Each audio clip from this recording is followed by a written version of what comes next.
one of the main flagship cultural activities that we traditionally support.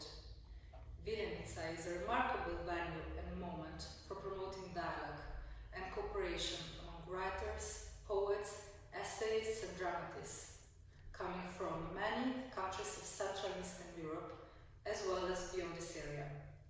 For the Central European Initiative, contributing to the enhancing of intercultural relations has always been at the core of our mission, with a special attention to promoting young talents in various sectors, such as literature, music, cinema, contemporary art. This is why the Central European Initiative is a traditional partner of the Vilenica Festival, usually with the CI Fellowship for Writers in Residence, the CI Literary Roundtable, as well as the literary event in Trieste held at our premises.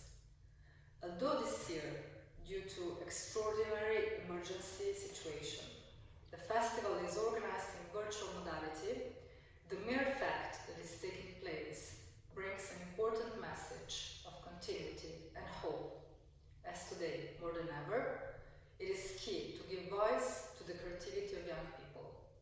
We are delighted that we have, over the years, through the CI Fellowship for Writers in Residence, given a recognition to some very promising young writers, dramatists, poets from our region, and I'm particularly pleased to be able to do it this year as well. I thus welcome the winner of this year's fellowship, Yasan Vasilev from Bulgaria. Sincere congratulations.